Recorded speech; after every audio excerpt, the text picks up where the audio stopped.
성도 여러분 안녕하십니까? 행복하고 복된 안식일입니다.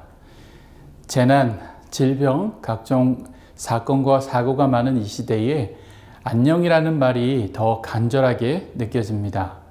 사랑하는 사람들의 안녕을 위한 기도, 그리고 성도들과 교회의 안녕을 위한 기도, 여러분과 여러분의 가족의 안녕을 위한 기도가 하나님의 은혜 가운데 매일 응답되기를 축원합니다. 우리는 신령과 진정의 예배라고 하는 큰 제목 안에서 함께 말씀을 통해서 은혜를 나누고 있습니다. 지난 시간 저는 예배와 십자가라고 하는 제목으로 우리의 예배의 동기를 보시는 하나님에 대하여 말씀을 나누었습니다. 예배의 자리에 나와서 같은 시간을 보내고 같은 찬미와 같은 설교와 같은 경배를 드려도 어떤 사람의 예배는 하나님께서 기뻐 받으시고 또 어떤 사람의 예배는 불쾌하게 여겨지기도 하실 것입니다. 이 두 사람의 아주 큰 차이는 우리 마음의 동기가 서로 다르기 때문입니다. 한 사람의 예배는 하나님의 구원하심이 너무 감사하여 무릎을 꿇고 십자가의 은혜 때문에 경배하고 매일의 삶을 인도하시는 하나님의 함께 하시는 소통, 그것에 너무너무 감사함으로 하나님 앞에 나오고, 또 다른 사람의 예배는 그 마음의 동기가 하나님이 받으실 수 없기 때문에 불쾌히 여기시는 것입니다. 그래서 우리의 예배는 그 동기가 순결해야 합니다. 우리의 예배는 십자가의 은혜와 하나님의 사랑이 동기가 되어야 하는 것이죠. 오늘은 영적 예배, 삶이 예배가 되게 하라는 제목으로 함께 은혜를 나누려고 합니다. 예배와 관련하여 꽤 다수의 사람들이 잘못 표현하는 것이 있습니다. 예배 보러 간다는 표현입니다. 이 표현은 예배를 잘 이해하지 못한 표현이 아닐까 하는 생각 때문에 조금은 이상하게 들리는 것이 사실입니다. 우리의 예배를 그저 watch, 즉 보기 위하여 또는 마치 관람을 하는 그런 입장에서 예배를 말하고 있지 않기 때문에 그렇습니다. 예배를 제3자가 공연을 관람하는 입장에서 말하게 되면은 예배의 본질을 아주 깨끗하게 깨닫지 못했거나 진짜 예배를 드리지 않기 때문은 아닐까요? 이 표현은 단순히 평범하게 사용하는 그런 표현 같지만은 예배자로서의 올바른 자세를 말하고 있지는 않은 것 같습니다. 예배 안에서 이루어지는 경배와 찬양, 하나님과의 영적인 연결, 성령 하나님의 임재하심, 거룩한 삶으로의 변화에 대한 초청 등을 대하는 그런 태도가 그저 관람하는 자로서 참여하게 된다면 이는 진짜 예배에서 거리가 먼 것이기 때문에 그렇습니다. 우리는 스타벅스에서 전 세계 매장에서 운영하고 있는 아주 특별한 그런 프로그램이 있는 것을 우리가 압니다. 그것은 아주 특별한 기념품을 가지고 그것을 전 세계 각 매장마다 파는 그런 것인데요. 이름하여 Been There라고 하는 그런 기념품입니다. 그곳에 가봤고 그곳에 있었다라고 하는 그런 의미로 어느 매장을 방문하든지 그곳에 이름이 새겨진 기념품을 수집하도록 마케팅을 하는 것입니다.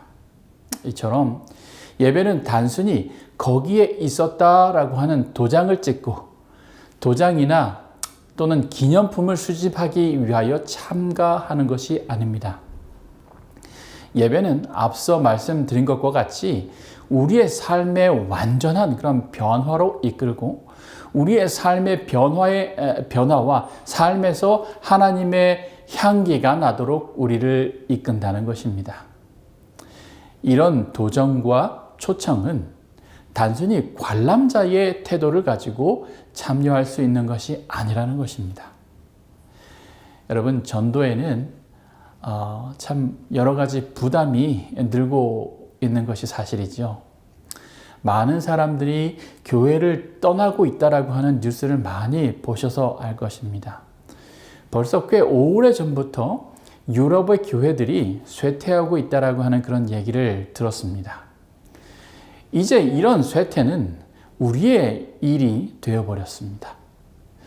전에 많은 힘을 썼고 전도에 우리가 굉장히 힘을 쏟았었지만 좀처럼 수평 이동이 아닌 하나님을 알지 못했던 그런 사람들이 예수님을 개인의 구주로 받아들이는 일이 우리의 기대처럼 흔히 볼 수 있는 일이 아니라는 것입니다. 왜 그럴까요? 가만히 생각해 보면 이렇습니다. 교인이 된다는 것, 성도가 된다는 것은 상당히 큰 그런 변화가 있는 것이 사실이죠. 일단 우리의 시간을 구별해야 되고 성경의 말씀에 순종해야 되기 때문에 어쩌면 지금까지 살아왔던 그런 방식과는 아주 다른 그런 생소한 삶이 시작되어야 하는 것입니다. 이 말은 삶의 변화가 성도의 삶에 보여져야 하고 사람들이 그와 같은 성도의 모습을 기대하기 때문입니다. 또한 예배의 결과물, 즉 변화된 삶을 본인뿐만 아니라 주변의 사람들이 기대하는 것입니다. 성도가 되어 예배하는 자로 산다는 것은 단순히 예배를 보러 간다는 태도가 아니라 더 적극적인 변화와 순종이 요구되는 것입니다. 그래서 어쩌면 사람들은 더 교회에 오는 것이 쉽지 않은 일이 되어버렸는지도 모르겠습니다. 비교적 제약이 덜한 교회들이 있습니다. 모 교회는 술과 담배 등과 같은 것들이 전혀 부담스럽게 느껴지지 않습니다. 비록 1년에 한 번 그 교회에 또 성당에 가더라도 본인을 천주교인으로 소개하는 것을 크게 부담스럽게 느끼지 않습니다. 우리는 예배하는 사람으로 살아야 합니다. 이런 삶은 어떤 삶인지 한번 이 시간에 함께 좀 살펴보기를 원하는 것입니다. 오늘의 본문의 말씀입니다. 로마서 12장 1절에서 2절의 말씀인데요. 그러므로 형제들아, 내가 하나님의 모든 자비하심으로 너희를 권하노니 너희 몸을 하나님이 기뻐하시는 거룩한 산 제사로 드리라. 이는 너희가 드릴 영적 예배니라. 너희는 이 세대를 본받지 말고 오직 마음을 새롭게 함으로 변화를 받아 하나님의 선하시고 기뻐하시고 온전하신 뜻이 무엇인지 분별하도록 하라. 한국 재림교회의 예배 지침 8페이지에는 이런 인용구가 있습니다.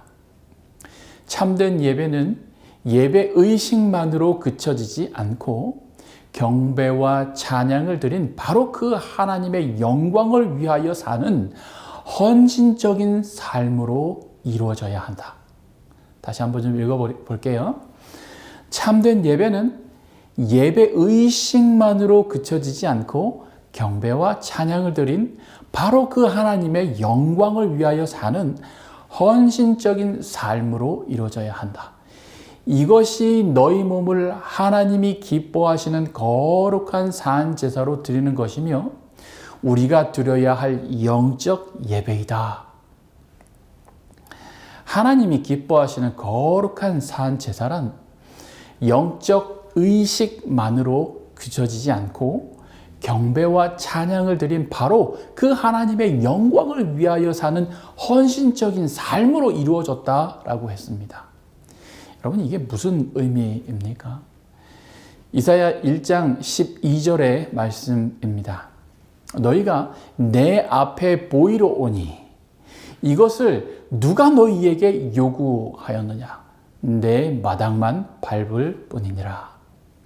이 말씀은 이스라엘의 회개를 촉구하는 아주 유명한 말씀입니다. 이 말씀만 따로 떼어보지 말고 우리가 그 전체의 말씀을 함께 좀 살펴보십시다.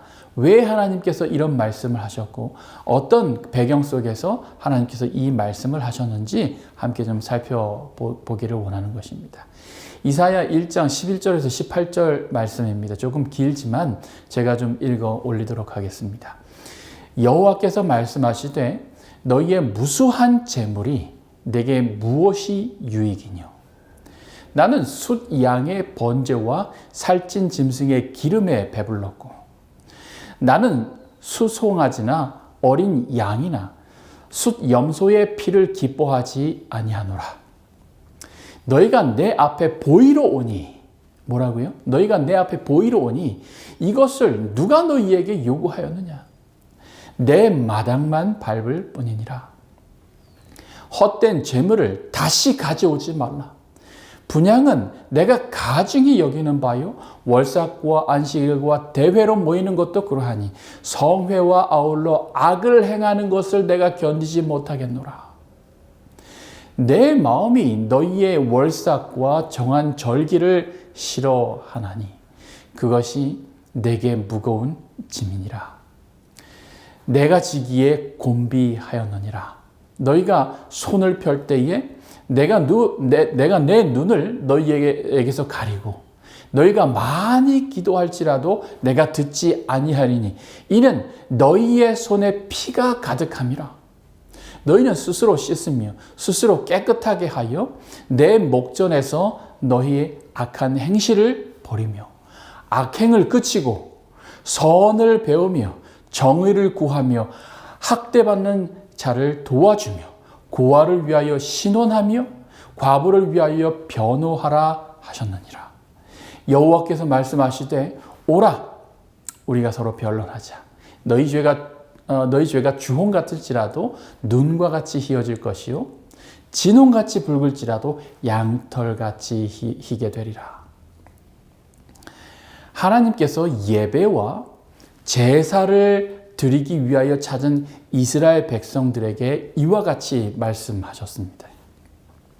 그들이 드리는 제물, 그들이 드리는 헌물, 그들이 드리는 시간, 그리고 그들이 드리는 그런 모든 노력을 하나님은 마당만 밟을 뿐이라고 말씀하시고 그 모든 것이 아무런 의미가 없음을 하나님께서 말씀하십니다. 왜 의미가 없을까요? 그들이 성전 밖에서의 그 삶이 하나님의 율법과 하나님의 그 율법 정신 그리고 하나님의 그 품성을 드러내지 못하는 삶을 살았기 때문입니다. 우상을 섬기고 정의롭지 못하며 악한 행실과 악한 일에 가담하며 학대하는 그런 삶은 예배하는 사람들의 삶이 아니라는 것입니다. 이 시간 우리의 예배가 우리의 삶으로 이어지기 원하는 마음으로 설교하는 것입니다. 나의 변화나 성화와 아무런 상관없는 예배가 아니라 예배하는 사람이 어떻게 살아야 하는지 생각해 보자는 것입니다. 여러분, 예배는 하나님의 창조의 목적입니다. 하나님이 우리를 지으시고 창조하실 때 그분은 우리를 예배하는 자로 만드셨습니다. 사람들이 착각을 합니다. 예배 보러 다니는 사람들이 많은 것입니다. 예배에 앞서 우리가 드린 말씀과 같이 예배는 앞서 드린 말씀과 같이 단순히 거기에 있었다라고 하는 것으로 끝나는 것이 아닙니다. 예배는 금요일 예배, 안식일 예배로 그렇게 끝나는 것이 아니라 훨씬 더 크고 그런 넓은 그런 의미를 가지고 있는 개념이라고 하는 것입니다. 예배를 교회에서 드리는 것으로만 국한시키는 그런 시각은 결국 우리의 삶과 예배를 분리시키는 그런 결과를 낳을 것이고 우리의 신앙은 교회에서만 하면 된다는 식의 삶을 살게 만들 것입니다. 이 시간 우리의 생각을 좀 넓혀 보시기를 바랍니다. 우리의 예배는 삶 전체가 되어야 하는 것입니다. 창세기 1장 26절에서 27절의 말씀입니다. 하나님이 이르시되 우리의 형상을 따라 우리의 모양대로 우리가 사람을 만들고 그들로 바다의 물고기와 하늘의 새와 가축과 온 땅과 땅에 기는 모든 것을 다스리게 하자 하시고, 하나님이 자기 형상 곧 하나님의 형상대로 사람을 창조하시되 남자와 여자를 창조하시고 라고 되어 있습니다. 여러분, 이 말씀을 부조와 선지자에서는 이렇게 이야기하고 있는데요. 사람은 외모나 품성에 있어서 모두 하나님의 형상을 지니게 될 것이었다.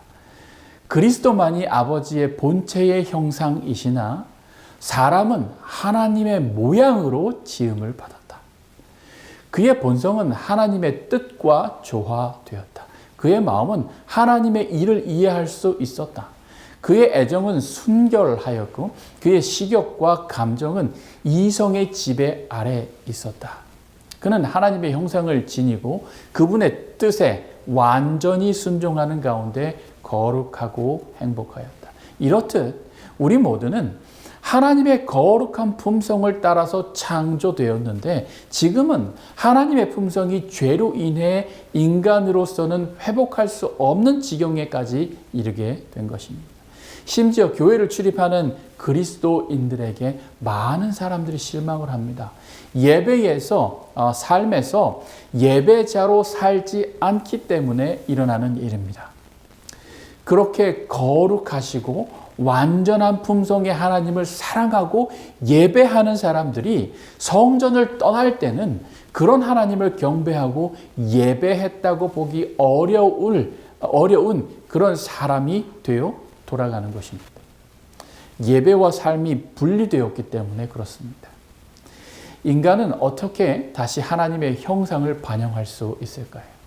가정과 건강 380페이지에 있는 말씀인데요. 그리스도께서는 언제나 당신의 사명의 결과를 보셨다.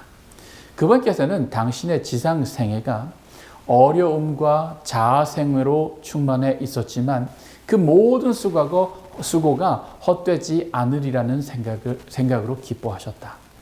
사람들을 살리기 위하여 당신의 생명을 바치심으로 그분께서는 하나님의 형상을 사람에게 회복해 주실 것이었다. 그분께서는 우리를 진토에서 건져내어 당신 자신의 품성을 따라 우리의 품성을 새로 형성시키고 당신의 영광으로 그것을 아름답게 꾸미실 것이다. 예수님을 통해서만 우리는 우리의 창조의 목적으로 돌아갈 수 있습니다. 죄가 하나님의 형상을 사라지게 했고 그 죄를 해결하기 위하여 예수님이 오신 것입니다. 저는 동중한 앞에서 13년 목회를 하다가 유학을 오게 되었습니다. 제가 목회를 시작할 즈음에 저희 전도사들 사이에서 회자되는 아주 유명한 이야기가 있었습니다. 한 전도사님이 채용이 되었고 한 교회에 배정이 되었습니다. 한국 교회에서는 목회를 시작하게 되면 약 2년 동안 전도사로서 인턴 과정을 거치게 됩니다.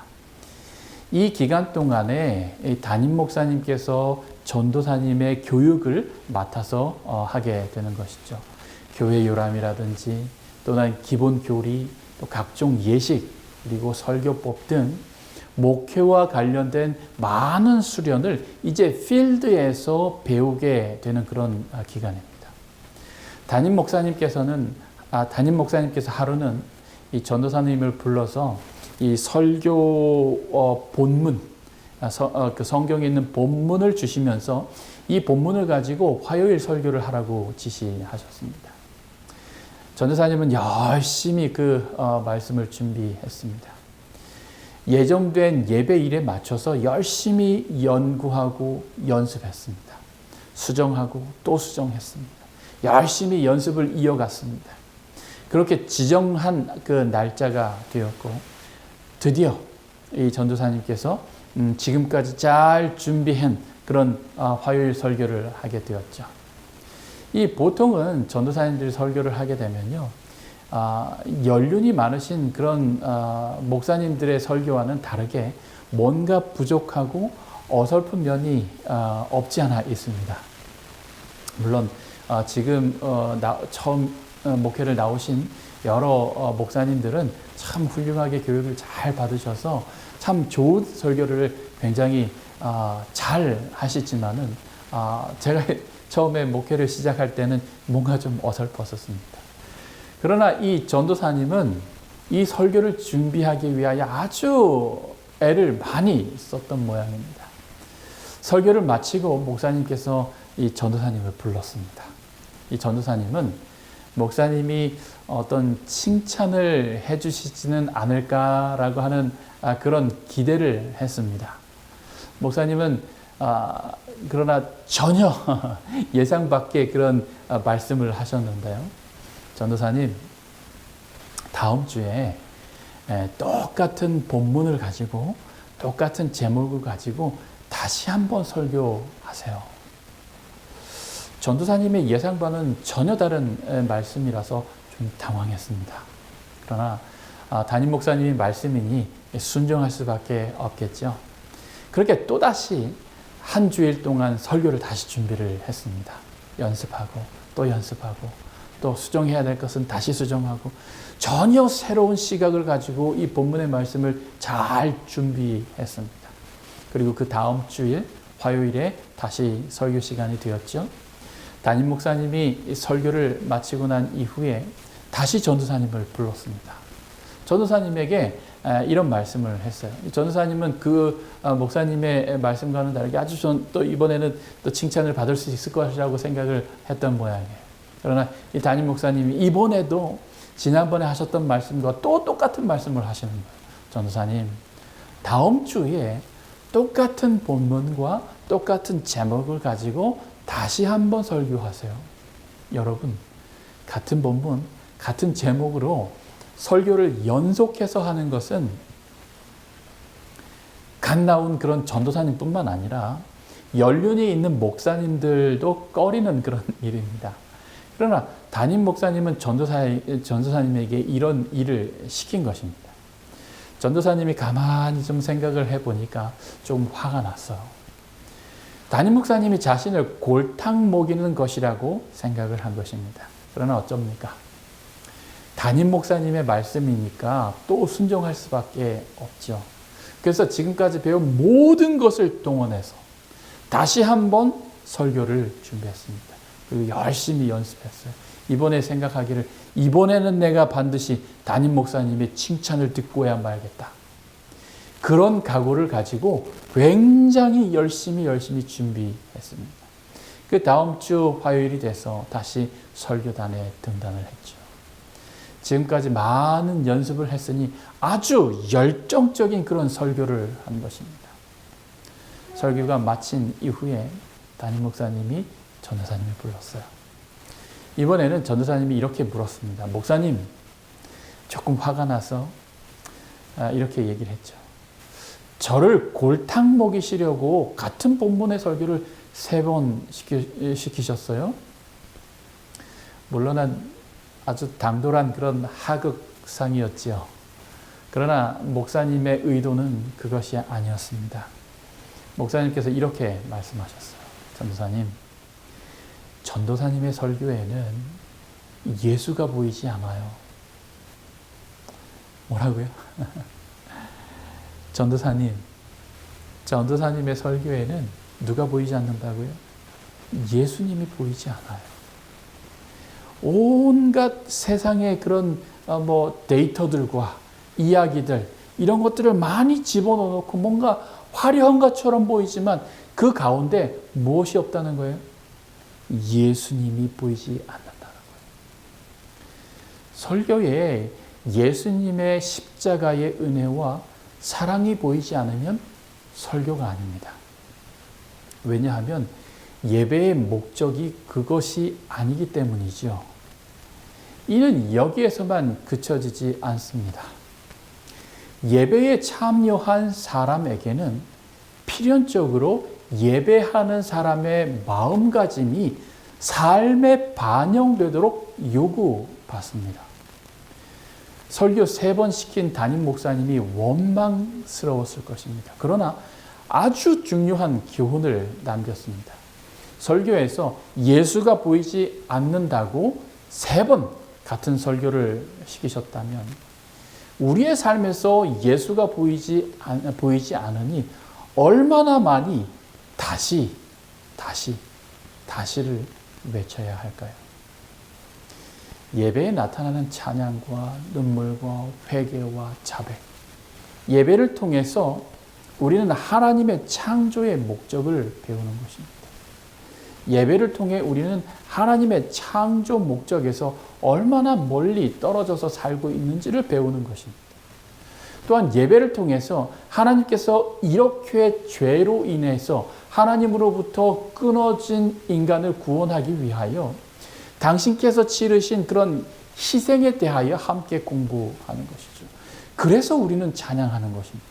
그래서 우리는 눈물로 하나님 앞에 회개하고 자백하는 것입니다. 우리의 예배가 삶이 되기를 원합니다. 예배한 결과가 우리의 삶이 되기를 바라는 것입니다. 완전하신 하나님을 찬양하고 눈물로 회개하고 자백을 했다면 그 태도가 우리의 삶에도 이어지기를 바라는 것입니다. 예수님께서 이 땅에서 공생애를 하실 때 예수님은 6월절에 당신의 성전을 정결하게 하시는 그런 사건이 있었습니다. 마태복음 21장 12절에서 16절의 말씀인데요. 제가 읽어 올리겠습니다. 예수께서 성전에 들어가서 성전 안에서 매매하는 모든 사람을 내쫓으시며 돈 바꾸는 사람들의 상과 비둘기 파는 사람들의 의자를 둘러 엎으시고 그들에게 이르시되 기록된 바 내 집은 기도하는 집이라 일컬음을 받으리라 하였거늘 너희는 강도의 소굴을 만들었도다 하시니라. 맹인과 저는 자들이 성전에서 예수께 나옴에 고쳐주시니라. 대제사장들과 서기관들이 예수께서 하시는 이상한 일과 또 성전에서 소리질러 호산나 다윗의 자손이여 하는 어린이들을 보고 노하여 예수께 말하되 그들이 하는 말을 듣느냐. 예수께서 이르시되 그렇다. 어린 아이와 젖먹이들의 입에서 나오는 잔미를 온전하게 하셨다 함을 너희가 읽어본 일이 없느냐 하시고 유대인들의 지도자들이 성전에서 행했던 그런 만행을 예수님께서 2번에 걸쳐서 성전을 정결하게 하셨던 사업입니다.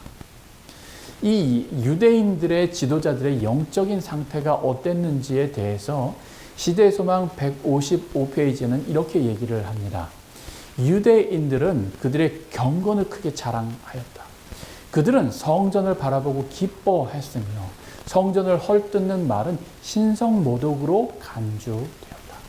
그들은 성전과 관계되는 의식을 이행하는데 매우 엄격하였으나 그렇게 한 것은 무엇을 사랑했기 때문이라고요? 돈을 사랑하는 마음 때문이었다. 그들은 하나님께서 친히 제정하신 이 의식의 본래 목적에서 그들이 얼마나 멀리 벗어나 있는지를 거의 깨닫지 못했다. 또 시대의 소망 156페이지에도 이렇게 얘기를 합니다. 제사장들과 관원들은 국민을 위하여 하나님의 대표자가 되도록 부르심을 받았다. 그들은 성전뜰에서 벌어지는 폐악을 시정했어야 했다. 그들은 성실과 동정의 모범을 백성들에게 보여야 했다. 그들은 자신의 이익에 몰두하는 대신에 무엇에 몰두하는 대신에 자신의 이익에 몰두하는 대신에 경배자들의 사정과 필요를 염려하고 또 필요한 재물들을 살 수 없는 자들을 도와줄 준비를 하고 있어야 했다. 그러나 그들은 그렇게 하지 않았다. 무엇 때문에? 탐욕으로 그들의 마음은 강팍하게 되었다.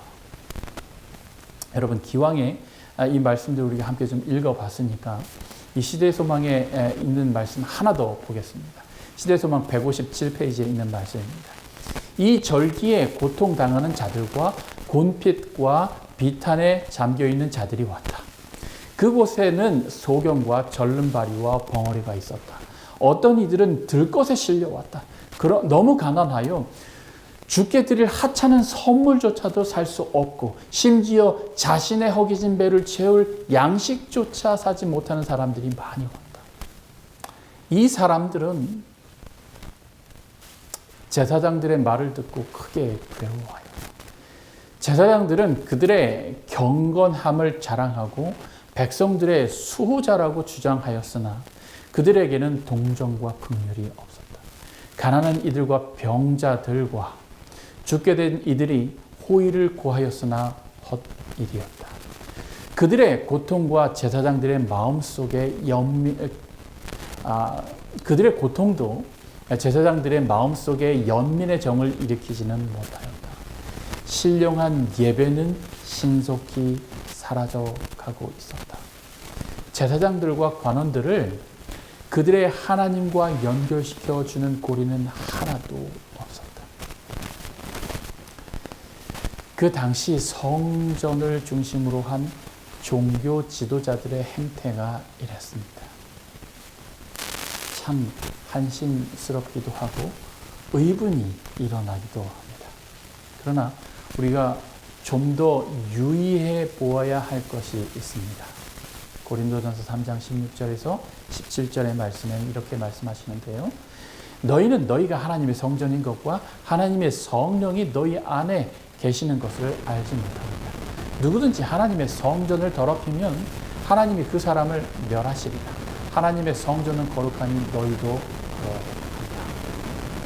성전 안에서 성전을 더럽히면 지도자들의 행태를 그런 지도자들의 행태를 생각해 보면 정말 가슴이 아픕니다. 그런데 우리가 읽었던 말씀과 같이 우리 역시도 하나님의 거룩한 성전이라는 것을 유념했으면 좋겠습니다. 혹시 우리라고 하는 성전 안에서 당시 그 유대인들의 지도자들이 저질렀던 그런 만행보다도 훨씬 더 추악한 것이 있지는 않습니다. 하나님의 성전에서 예배한다고 하면서 우리의 삶에는 하나님의 모습이 전혀 보이지 않는다면 그것은 진짜 예배하는 사람일까요? 하나님이 기뻐하시는 제사는 무엇입니까? 하나님이 기뻐하시는 예배는 무엇입니까? 히브리서 13장 15절에서 16절의 말씀입니다. 그러므로 우리는 예수로 말미암아 항상 찬송의 제사를 하나님께 드리자. 이는 그 이름을 증언하는 입술의 열매. 오직 선을 행함과 서로 나누어 주기를 잊지 말라. 하나님은 이 같은 제사를 기뻐하시느니라. 시대의 소망 161페이지입니다. 죄로 말미암아 인류는 하나님의 성전이 되기를 그쳤다. 사람의 마음은 죄악으로 어두워지고 더러워져서 신령하신 분의 영광을 더 이상 드러내지 못하였다. 그러나 하나님의 아들이 성육신함으로써 하늘의 목적은 성취했다. 하나님께서 인류 안에 거하시고 또한 구원하는 은혜를 통하여 사람의 마음은 다시 하나님의 성전이 된다. 예수님이 이 땅에서 당신의 성전을 깨끗하게 하셨습니다. 성전이 성전이 되게 하신 것입니다. 성전이 예배하는 곳이 되게 하셨고 성전이 기도하는 곳이 되게 한 것입니다. 이와 같이 우리를 성전이라고 말씀하신 하나님은 우리라고 하는 성전이 성전의 역할을 할 수 있도록 정결하게 하기를 원하십니다. 이와 같은 정결은 오직 예수님만이 하실 수 있는 일인 것입니다. 사랑하는 성도 여러분, 진정한 그런 예배의 경험을 하기 원하십니까? 그렇다면 먼저 성전을 정결하게 하십시오. 그리고 성전이 성전의 역할을 하도록 하십시오. 잊지 말아야 할 것은 성전은 단순히 우리가 예배드리는 곳만이 아니라 성전의 역할이 있는 것처럼 우리라고 하는 성전도 하나님이 원하시는 그런 역할이 있는 것입니다. 우리 모든 삶이 하나님 앞에 드려지는 아름다운 예배가 되길 주의 이름으로 축원합니다. 예배는 어떤 숭상의 대상을 경외하고 경배하며 찬양하고 기도하는 행위이며 그를 섬기고 그에게 헌신하고 그분에게 영광을 돌리는 행위이다. 웹스터 사전에 있는 경배, worship이라고 하는 것을 참조했습니다. 왜 하나님께 우리는 영광을 돌려야 합니까? 고린도전서에 있는 말씀입니다. 6장 19절에서 20절에 있는 말씀인데요. 너희 몸은 너희가 하나님께로부터 받은 바 너희 가운데 계신 성령의 존인 줄을 알지 못하는가. 너희는 너희 자신의 것이 아니라 값으로 산 것이 되었으니 그런즉 너희 몸으로 하나님께 영광을 돌리라. 예수 그리스도의 십자가의 은혜를 통해서 하나님이 거하시는 성전이 되었기 때문에 하나님께 영광을 돌려야 한다. 성경은 이렇게 이야기하고 있습니다. 그러면 어떻게 영광을 돌려야 할까요? 마태복음 5장 13절에서 16절에 있는 말씀입니다.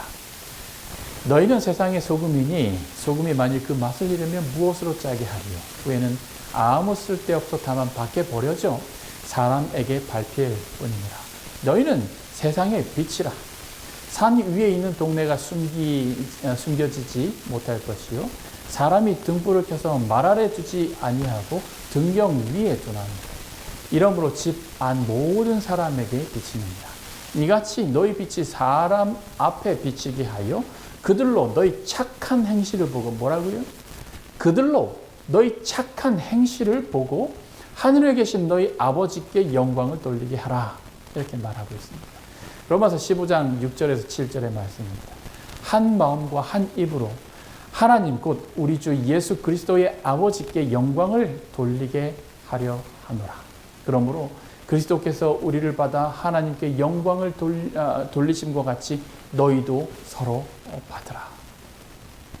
베드로전서 2장 12절의 말씀이죠.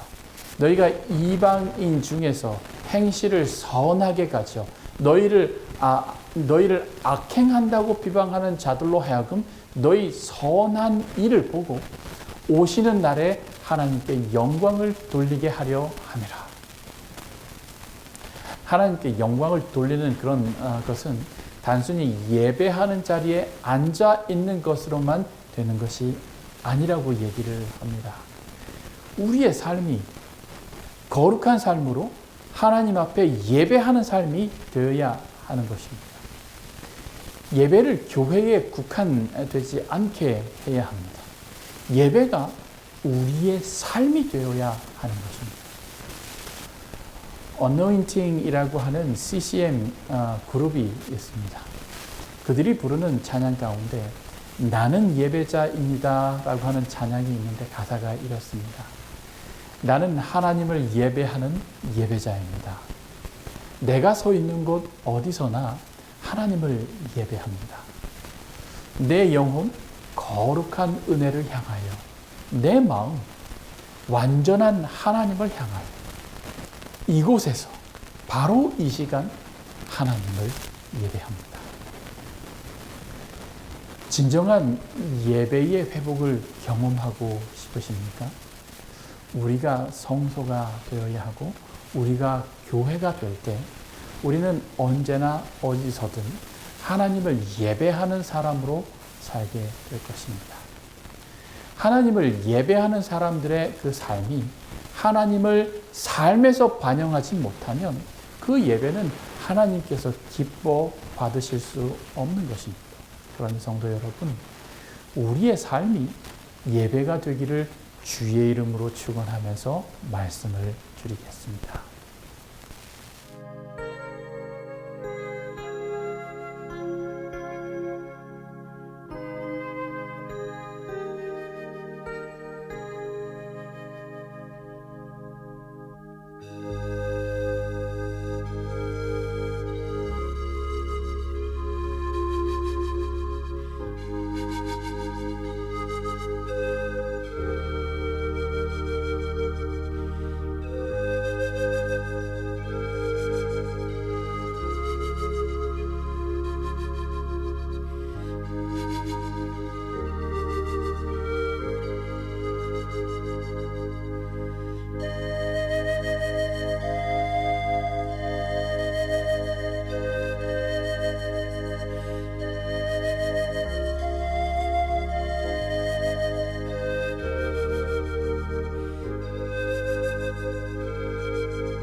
하늘에 계신 아버지 하나님, 우리를 불러 당신의 성전이 되게 하셨으니 감사합니다. 하나님 앞에 예배하는 자로 교회에서나 일상생활에서나 하나님의 형상을 드러내는 신실한 주의 자녀가 되기를 원하오니 예수 그리스도의 십자가의 은혜와 변화케 하시는 성령 하나님의 역사하심이 우리의 삶을 바꾸며 점점 하나님의 형상이 회복되게 인도하여 주시옵소서. 이 귀한 안식일에 하나님이 주시는 쉼이 있게 하시고 거룩한 예배에 나오기 전 거룩한 성전으로 부르신 하나님의 은혜를 더 뜨겁게 경험하게 인도하여 주시옵소서. 예수 그리스도의 이름으로 기도하옵나이다. 아멘.